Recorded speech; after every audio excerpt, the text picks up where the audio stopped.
น้องบอกว่าตอนนั้นขาดสังกะสีเนาะเงินครัวพี่น้องเอ้ยก็คือตอนนี้น้องดีใจหลายบ่ดีใจจักเปอร์เซ็นต์น้อง100%เลยอยากได้เหล็กตะปูอ๋อแสดงว่าตอนนี้ยังขาดเหล็กตะปูของพันที่สองดิ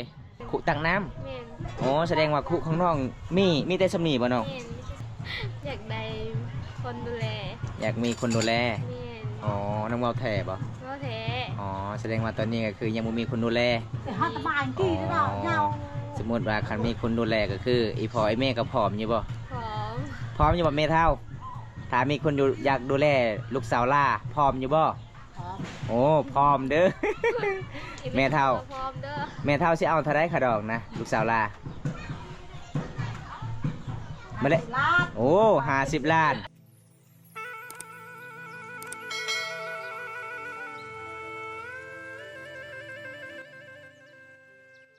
เป็นต่อได้เลยตอนนี้เนี่ยต่อได้เลยครบแล้วอ๋อดีใจปะดีใจก็คือคันไม่ได้พ่อกับประมาณอีกยัง4 แผ่นเนาะเพราะว่าเครื่องครัวของน้องเบิ่งทุกคนเป็นปองหมดเลยอีกยังกับคำพ้นตกนี่มันสิเปียกเลยเครื่องของเขาเนาะเรื่องข่าวปลอดภัยกับสิ่งอย่างเนี่ยทุกคน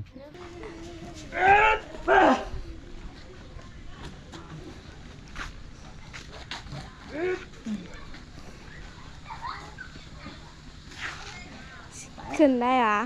ได้อยู่บ่ได้ก็ต้องไวถ้าบ่ไวก็คือบ่ได้มา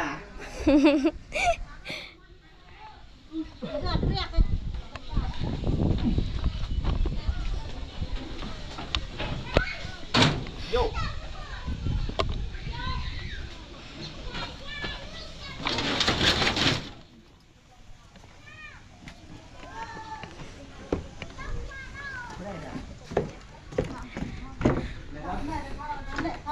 เอาวางอยู่นี่ก็ได้มันหนักเอาวางลงเลยเนี่ยเสียดดังคืนเลย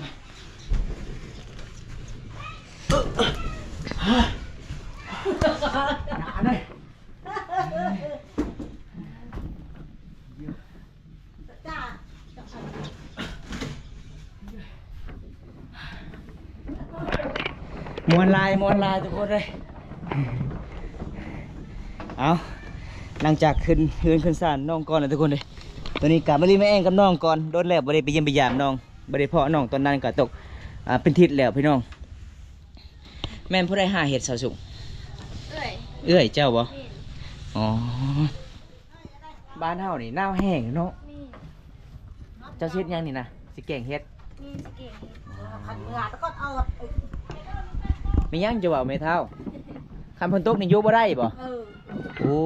แม่นเลยทุกคนเลยแม่นความแม่เท่าเพิ่นเว้าคำพ้นตกนี่อยู่บ่ได้เลยทุกคนนี่สังกะสีทางนี้มันก็สิปิ้วมันแล้วโอ้อันนี้ก็ปิ้วทางนู้นก็ปิ้วบ่แม่เท่าหลังจากได้สังกะสีแล้วคืออีกจักมื้อแม่เท่าก็สิเฮ็ดเฮือนครัวน่ะสิมาแป้งตารางเต้อ๋อคันแล้วทางให้ก็คือไม่เท่ากับสิเปียนเลยเนาะอ๋อยังบ่มีเงินจะซื้อตะปูเนาะไม่เท่าเนาะโอ้มันมีเงินก็มีโอ้โดยแม่เพิ่นว่ายังบ่มีตะปูค่ะตะปูทุกคนมาเยี่ยมมายามมื้อนี้ก็โอ้ยสาวสุกนี่บ่ผิดหวังทุกคนทุกได้เอาเพิ่นก็สิแกล้งเฮ็ดอีกแล้วก็มีไว้ไปพร้อมอาหารบ้านเฮาเขตชนบทชุมเผาบรูมังกองหมู่บ้านนี่ก็เดินทางไปเมืองน้องก็โอ้โคตรไกลเลยทุกคนเลยเป็นหมู่บ้านที่บ่มีสัญญาณโทรศัพท์ตอนนั้นก็คือไปเยี่ยมไปยามไปหาสาวสุกอีพอเพิ่นว่าลูกสาวข่อยไปเล่นโทรศัพท์อยู่ภูแล้วก็เลยปีนอีภูเขาหาก็บ่ได้เจอป้า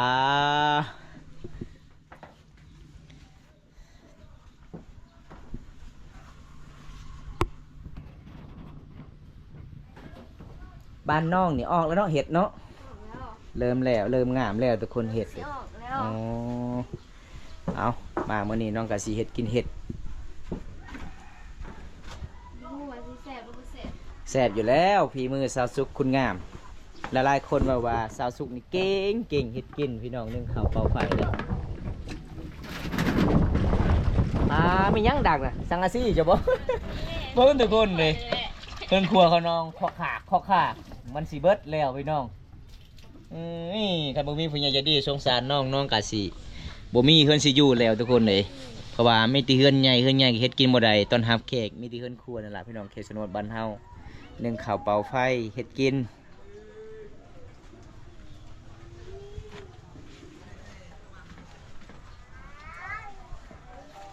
คันสิขายนี่น่าสิได้ดอก50,000กีบบ่ฮอดบ่อ๋อแสดงว่าเจ้าก็เคยไปขายอยู่เคยอยู่เนาะอืม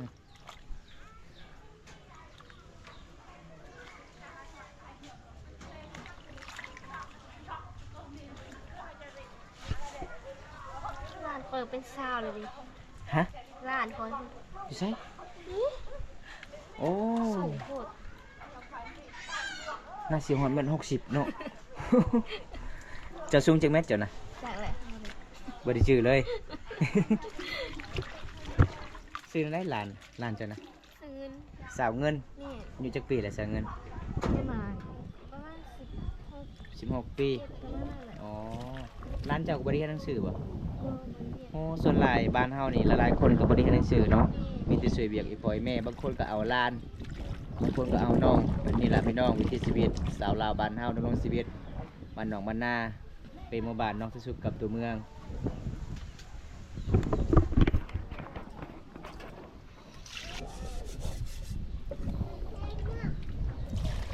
อันนี้ก็คือเป็นสาวสุขโดยทุกคนสาวบริสุทธิ์ในป่าลึก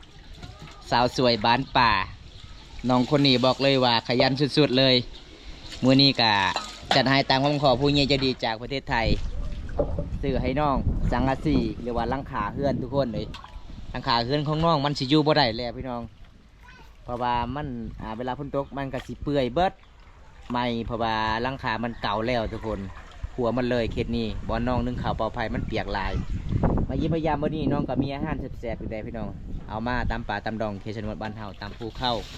หมู่บ้านนี่ในเมืองเท่าใดก็จะเป็นภูเขาเลยพี่น้องเขาเจ้าเฮ็ดให้เฮ็ดสวนทุกคนส่วนหลายบ้านน้องนี่ปลูกจังบงหลายเนาะมันนี่ส่วนหน่อยจะปลูกทุกคนอายละคิดว่ามามื้อนี้บ่ได้พออีกเจ้าเรียบร้อยบัดนี้กลับบ้านละล่า มาตอนนั้นก็คือรอทาเจ้ามืดมือบ่จักมาน้องเข้าป่าเข้าดงหาอยู่หากินเด้อทุกคนเลยไปหาฟักอีหยังต่างๆใส่เวียกอีพ่ออีแม่มันก็คือหมู่บ้านที่ติดกับตัวเมืองอันนี้เป็นหมู่บ้านนอกจากตัวเมืองก็เลยคันบ่ได้เฮาหาอยู่หากินก็บ่มีอาหารกินขณะมาเมื่อนี้น้องก็ได้อาหารตามป่าตามดงเลยพี่น้องมีไวน์แล้วก็มีเห็ดข่าวไปฟ้อม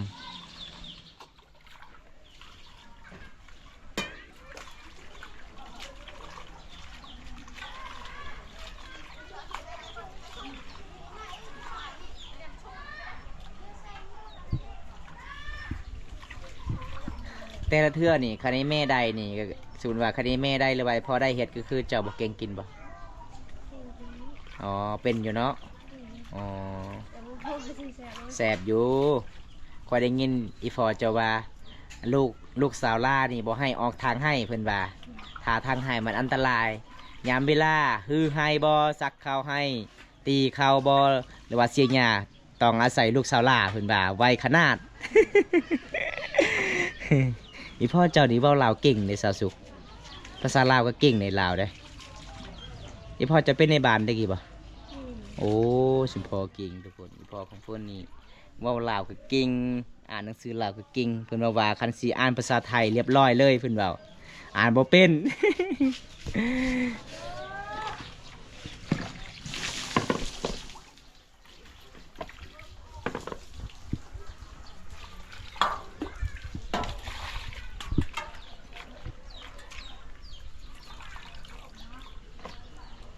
โอ้ต้องล่างมีลายเนาะนำเนาะสามเถื่อล่างทุกคน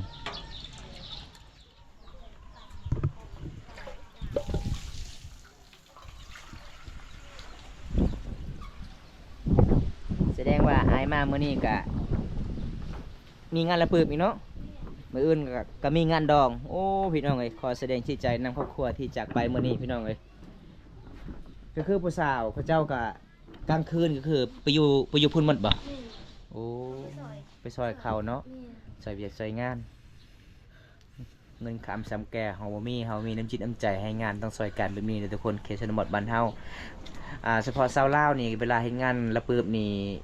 เงินเหล้าเนาะเงินเหล้าเฮาให้ผู้เฒ่าผู้แก่อ๋อ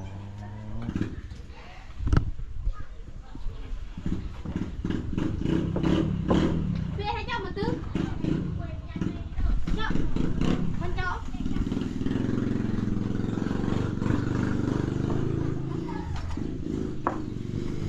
โอ้ได้หอยมาแต่ไสน่ะ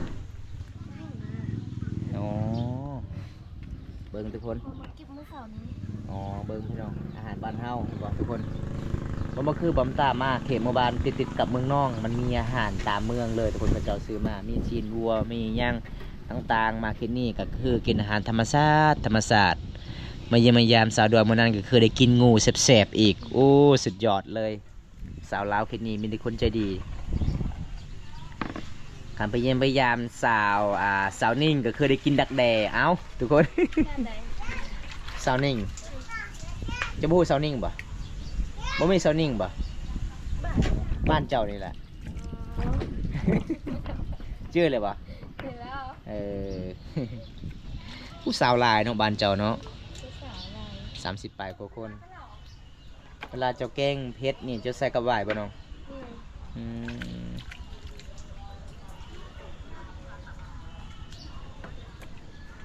ตอนนี้ก็คือขาดแต่เหล็กตะปูเนาะ นี่ ถ้ามีเหล็กตะปูน้องก็สิมุงหลังคาเลย แล้วก็ขาดแฟนไปฟอร์มเพิ่นว่าเด้อทุกคน แฟนไม่ชอบ เออ ถ้าได้ใจดีมาจีบแน่ นี่ก็มี FC หลายๆคนทักหาเจ้าเขาบอกว่าเจ้าบ่ได้ตอบเลยบ่มีสัญญาณบ่ บ่มีสัญญาณ โอ้ก็คือมื้อนั้นข่อยไปหาเจ้าบอลเล่นโทรศัพท์มันก็ใกล้เติบจากหมู่บ้านเนาะคันไปผู้เดียวกลางคืนน่าสิยาเลยทุกคนเลยร้านเจ้ามันบ่ แม่น โอ้งามหลายเนาะ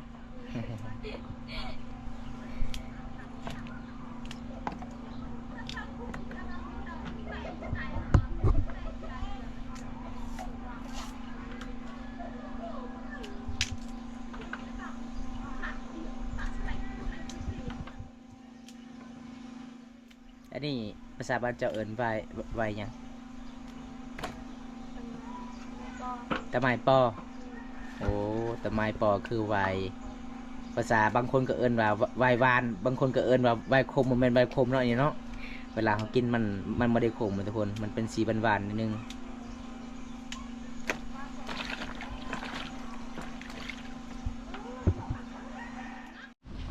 เอาทุกคน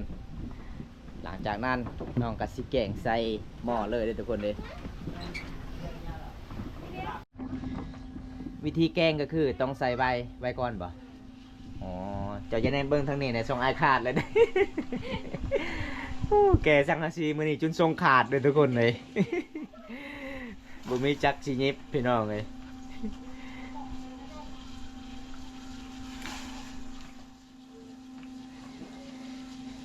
สาวลาวนี่ตอนเป็นสาวโสดตอนเป็นนี่เลยทุกคนขยันหลายเนี่ยพี่น้องเขาเจ้าเฮ็ดกินนี่เป็นแม่บ้านบ่แม่ครัวนี่สุดยอดเลย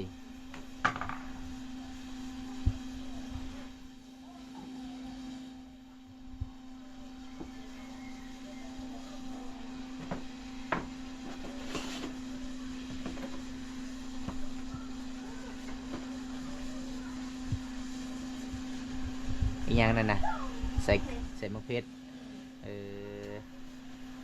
ใส่มะเขือแล้วก็ใส่เกลือไปพร้อมเอาถ้าพอได้จะกินเฮ็ดสาวสุกสาวบริสุทธิ์ในปลาลึกก็มาได้เลยทุกคนเลยสาวสวยบ้านป่าเหมือนกับสิเกงเฮ็ดกับหวายใส่เข้ากัน อาหารบ้านเฮาตามชนบทชุมพรบรูมังกองแต่สงสารน้องเพื่อนของน้องเป็นปองลายเลยทุกคนคันลมฟัดนี่เรียบร้อยเลยนึ่งข่าวเป่าไฟน่าสิสุกยากเลยทุกคนเลย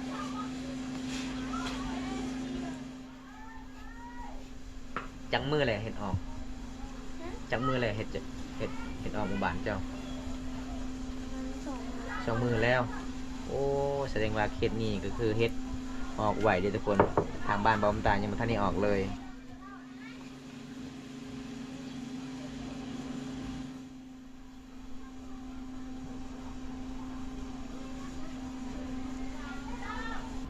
ใบยังนี่นะใบให้มันส้มบ่ แม่น โอ้ อันนี้คือสูตรของสาวลาวแบบเจ้ากับบริใส่น้ำมันส้มแล้วก็เลยใส่ใบตัวนี้เก็บตามป่าตามดง แล้วก็มีผักบัวมีผักหอมเปรย์ผักหอมป่าทุกคนให้มันหอมๆแล้วก็กินไปแล้วมันแซ่บหลาย แต่คอยสังเกตเรื่องเบิ่งเฮือนเจ้าตอนนี้ยังบ่มีขุข่อยเบิ่งอันนี้ก็คือกระตุกเนาะ เป็นขวดเขาเจ้าใส่น้ำมันเบิดก็เลยเขาเจ้าก็มาเจาะเห็ดขุทุกคน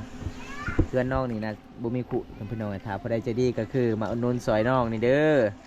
ตอนนี้น้องมาว่ายังขาดเหล็กตะปูกับแฟนแล้วก็ขุ สังกะสีน้องมีแล้วทุกคนเลยมีอายใหญ่เพื่อนจากพังไทย เป็นห่วงสาวลาวแต่ละคนเหลืออายใหญ่เพื่อนกะให้ทำบุญน้ำกันพี่น้องสงสารเพื่อนว่าเห็นคลิปก็เลยสงสารขอให้น้องบางแดดบางพลพี่น้องเลย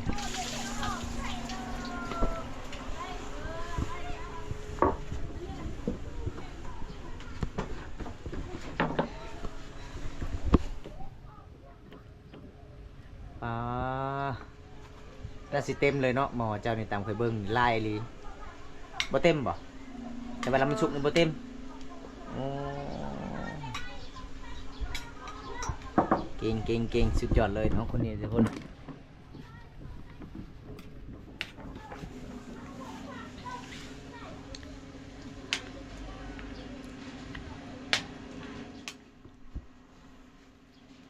ไม่ยั้งเฮือนเจ้าดิไหม้หมดนี่ฮะ หมดแล้ว ไฟไหม้นี่นะบ่โอ้เวลาลมพัดเข้ามาก็คือไหม้เลยแถวนี้เบิ่งทุกคนเลยชุมพรน้องว่าจะได้สังกะสีพี่น้องไหม้แค่นี้มันกะสีเปื่อยมันแล้วทุกคนเห็นบ่มันเก่ามันแล้วพี่น้อง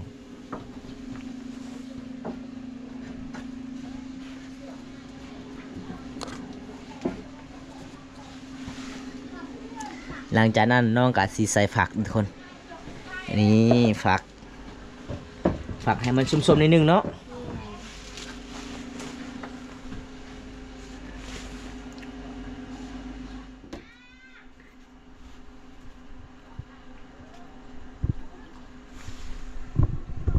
มาเด้อทุกคนพอได้จะกินเฮ็ดกับสาวสุกสาวบริสุทธิ์นี่ปลาลึกมาได้เด้อพี่น้องนี่หน้าตาเป็นแบบนี้ผักหอมก็คือใส่ตำลังใส่ผักหอมแล้วก็คือสุกเลย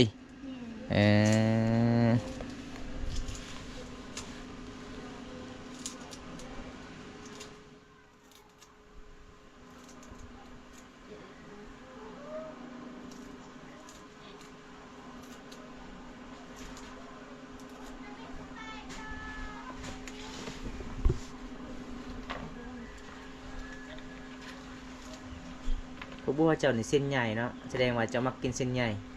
บ่มักกินเส้นน้อย เอาสิมาก็มาสิได้กินเบิด ใหญ่น้อยกินได้เบิด อืม ตามเคยเบิ่งหมู่บ้านของน้องนี่ผู้สาวนี่มีแต่เจ้าผู้เดียวเด้เว้าลาวเก่งเด้เว้าสำเนียงทางเวียงจันทน์ผู้สาวคนอื่นนี่คันสิเว้าภาษาลาวน่าสิอายๆนึงอย่าเว้าแล้วย่านบ่ถูกเด้ พอก็บ่เป็นคือกัน จะเว้าคือแล้วเก่งแล้วจะเว้าน้องเอ้ยขณะบ่ได้เรียนหนังสือเว้าเก่งภาษาลาวขณะบ่มตากะเว้าภาษาลาวเว้าตลอดก็ยังกึกๆกะๆเด้อทุกคนเนี่ยขอโทษขออภัยนำ FC ทุกคนที่เข้ามาติดตามผมชมมื้อนี้เว้าผิดประการใดก็ขอโทษขออภัยหลายพี่น้องเอ้ยเพราะว่าเฮาก็เป็นคนบ้านนอกแต่เฮาก็คันสิเว้าภาษามังกร FC ก็บ่เข้าใจเนาะภาษาบ้านเฮาเนาะ ยันเขาบ่เข้าใจสาว แม่นต้องเว้าภาษาลาวทุกคนเลยคันสิเว้าภาษาอังกฤษก็บ่ฮู้แต่ I love you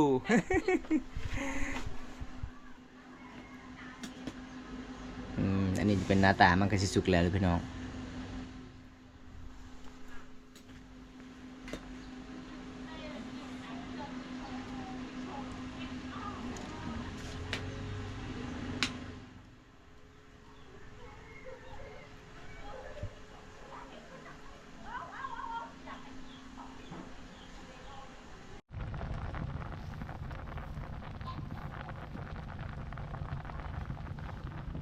มันสิสุกเลยเนาะวันนี้เนาะ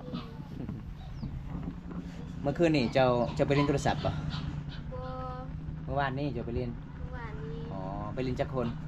ก็ มาณ4-5 คน 4-5 คนย่างเอาบ่น้อง ย่างเอา โอ้มันไกลเติบเลย แม่น ตามค่อยเบิ้งนี่กลับไปกลับมาตกประมาณ2 หลักกว่าๆเลยคันรถจักรบ่แห้งนี่ขึ้นบ่ได้เลย สุดยอดเลยบอนจุดมีสัญญาณ เวลาเจ้าไปเล่นโทรศัพท์นี่เจ้าถือเปไปนำบ่หรือว่าจังใดถือเปไปนำใครเบิ้งสาวอันนั้นน้องบ่าวอาเต็มหันเพิ่นถือเปถือผ้าห่มไปพร้อมป้าคักเลยไปเล่นโทรศัพท์ทุกคนเลยเวลาไปเล่นโทรศัพท์เพิ่นบอกว่าหมดเบอร์เลยจึงกลับ บางบ้านเฮาบ่มีสัญญาณเนาะคันอยากเสร็จหาผู้บ่าวบางคนก็บอกว่าเฮาพี่คุยบ่แม่นเนาะเวลาเฮาไปเล่นโทรศัพท์มันก็สิโดนๆเทื่อนึงทุกคนเลยจุดที่มีสัญญาณบางมื้อก็ที่บางทีก็เน็ตเฮาเบิดก็บ่ได้ไปเล่นอีกสาวดวนเพิ่นว่าใครมาซื้อเน็ต เอา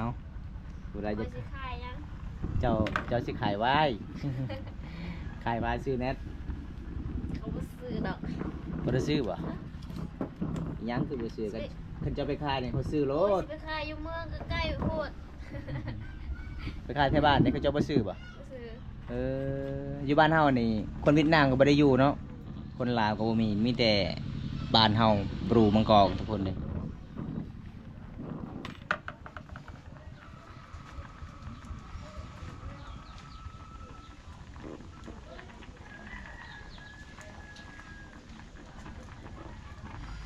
นี่หน้าตามันเป็นแบบนี้ทุกคนเลยมันสิสุกแล้วพี่น้องตอนนี้มันก็สิสุกเลยทุกคนเบิ่งพี่น้องเสียงดังกอกกอกกอกกอกเลย น้องแกงหวายใส่กับเห็ดไปพร้อมทุกคนเห็ดขาว มันส่งหมูนึง อ่า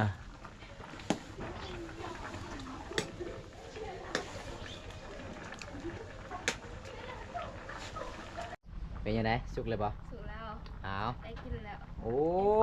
สูตรของเพิ่นนี่มันง่ายเพิ่นยกหมอทุกคนเอาบวงมาใส่ หอมเนาะ มันสมหน่อยนึง สมๆหน่อยนึง แม่น เอา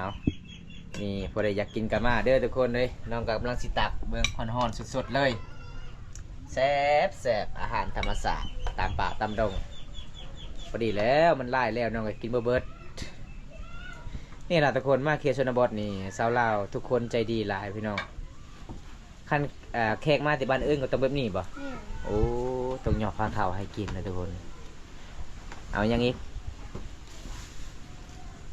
ตอนนี้อาหารก็สุกเลยเด้อทุกคนเลยมายิ้มมายามเมื่อใดน้องคนนี้ก็เมื่อยหลายเลยทุกคนตอนนี้น้องก็สีเฮ็ดแจ่วก่อนไฟของน้องนี่ลุกขนาดเลยลุกแหลมบ่ดับเนาะ อันนี้คือสูตรน้องสาวเพิ่นเวลาเฮ็ดกินกับข้าวต้องก้อยแจ่วก่อนนะทุกคนแล้วก็ใส่เกลือปิงนัวกินไปเลย ปลาเกลือหลายแท้เกลือนะ ส่วนไรบ้านเฮานี่บ่มีน้ำปลาเนาะใส่แต่เกลือกับปิงนัวกินไปเลยทุกคน อันนี้บ่น้ำปลาบ้านเฮา ใส่แต่น้ำเปล่าอย่างเดียวเลยทุกคน1 บวงพอนี่สูตรของเพิ่นสุดยอดเลยมะเผ็ดน้องปลูกเองบ่อ๋อมะเผ็ดน้องปลูกเองมันเผ็ดแห้งเนาะปลูกมาที่ไห้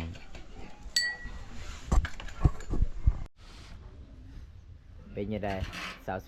สุกเลยบ่ สุกแล้ว เอาดิสีเด้อ มากินข้าวน้ำกันเด้อ นี่พี่น้องมาเด้อทุกคนวันใดอยากกินแกงเห็ดใส่กับวายก็มาได้พี่น้องหมู่บ้านลึกลับนอกที่สุดกับตัวเมือง อันนี้เป็นสาวสวยบริสุทธิ์เลยทุกคนเลยสาวสวยบ้านป่าน้องคนนี้ขยันหลายไปลงมือบัดนี้ใส่บัตรโทรศัพท์จนแตกหน้าจอแล้ว บ่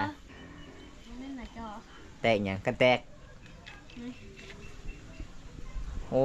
แตกมาแล้วทุกคนเลยตกแต่รถบอกเลยว่าจริงไรนี่นะฮะ ตกแต่บ่ไหว โอ้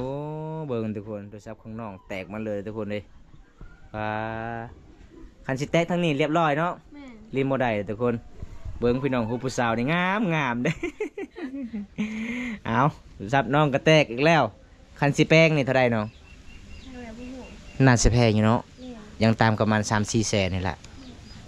มาทุกคนกินข้าวนำกันกับเส้าลาวเด้อพี่น้องเอ้ยมาเคสนบดนี่กันเฮาบ่ได้กินก็คือมันเป็นตามประเพณีบ้านเฮาพี่น้องแล้วก็มีวายมีเฮ็ดไปพร้อมอันนี้คือข้าวไห่พี่น้องก็เจ้าก็บ่ได้เฮ็ดนามีแต่ไห่อย่างเดียวเป็นเม็ดใหญ่ๆเลยพี่น้องนี่บอกทุกคนมาพี่น้องมากินข้าวนำกันหลังจากกินข้าวกินน้ำแล้วตอนนี้ก็คือน้องกะสิเอาไว้แล้วทุกคนเลยวันนี้เจ้าแกงเฮ็ดกระแสบเนาะสาวสุกเนาะ แกงเฮ็ดใส่กระบายแซ่บหลายเลยทุกคนเลยอันนี้ประเพณีของสุมพรมังกรนะทุกคนว่าจะเป็นเค้กมาทางใดก็คือสาวลาวหลายๆคนก็คือเขาเจ้ากะต้องยอผ้าขาวให้กินแบบนี้แหละพี่น้องตอนหับเป็นอย่างดีเลย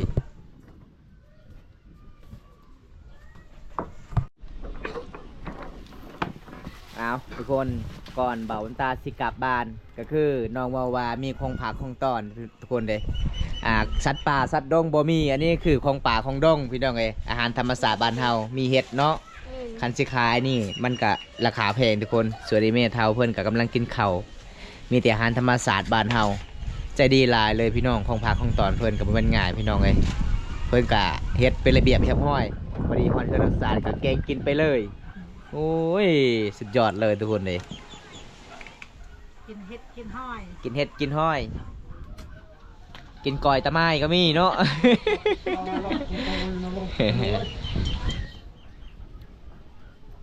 โอ้ไวจะเปิดอยู่อ่ะ อันนี้ร้านบ่ไม่เท่าร้านซาวบ่โอ้สบายดีเด้อ สบายดี เจ้าซื้อในใด ซื้อเงินซื้อเงินส่วนข่อยซื้อคำเด้อ เจ้ายิงจักปีเลยเงินบ่ฮู้บ่แสดงว่าเจ้านี่บ่ได้เรียนหนังสือเลยบ่น้องอ๋อน้องก็บ่ได้เรียนหนังสือก็เลยจำชื่อบ่ได้ทุกคนเป็นร้านเจ้าเนาะ นี่ อ๋อร้านก็ใหญ่และบัดนี้ น้าสาวก็ใหญ่เอ้า สาวเท่าแล้ว ว่าไม่เท่าเยือนไม่เท่ามีจักคน คิดหนัก ฮอด5 คนบ่ เจ็ด 7 คนโอ้ยังมีลูกไผ่อยู่บ่โอ้ทุกคนเปิดเหรอไม่เปิดเหรอเปิดเหรอเปิดขอทางไปก่อนเปิดสีมือแบบนี้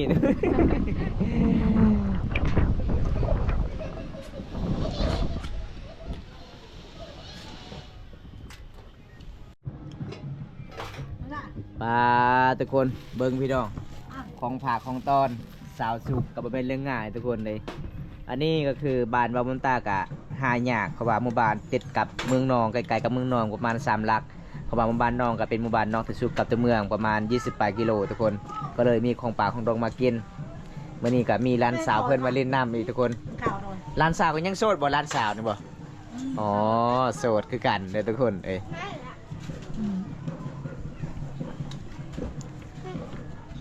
จ้า หมดเลยเนาะ แล้ว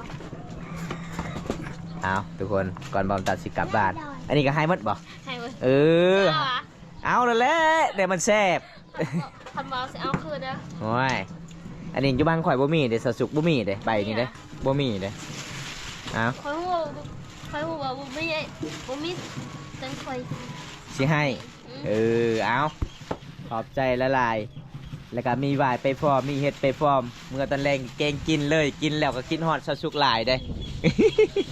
หยอกแล้วทุกคนเลยกินแล้วก็คืออร่อยเลย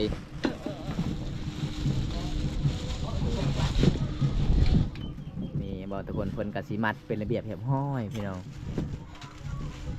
ใจดีเนาะเจ้าเนาะสสุกคนที่ซื้อสสุกนี่ใจดีทุกคนเลยเด้ขอบใจเอาสสุกมื่อนี้ขอขอบใจหลายเด้อ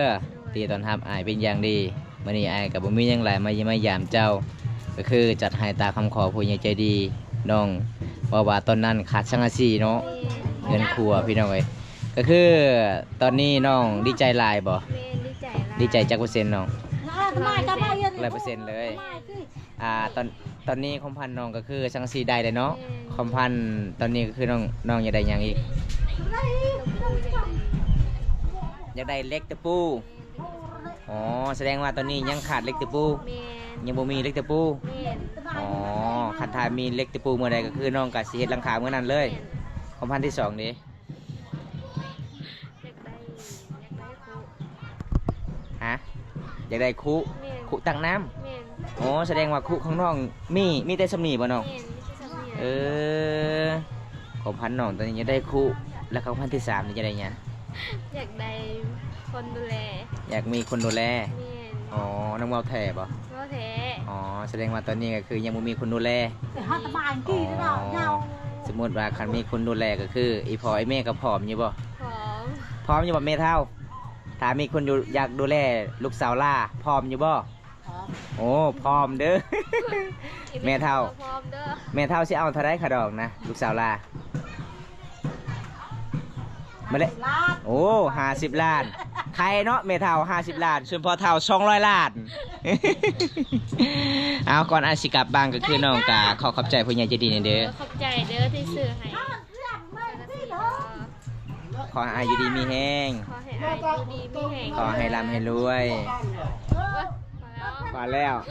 เบาเป็นสาว บาบ่เป็นเนาะดีใจเนาะ แม่ เป็นบาบ่เป็นทุกคนเลยมื้อนี้กับบุมีหยังหลายมาเยี่ยมมายามสาวสุขคนงาม เพราะว่าบางคนก็บอกว่าสาวบริสุทธิ์ในปลาลึกกระแมนทุกคนน้องคนนี้ใจดีหลายก็คือความพันน้องตอนนี้อยากได้คู่แล้วก็อยากได้เล็กตะปู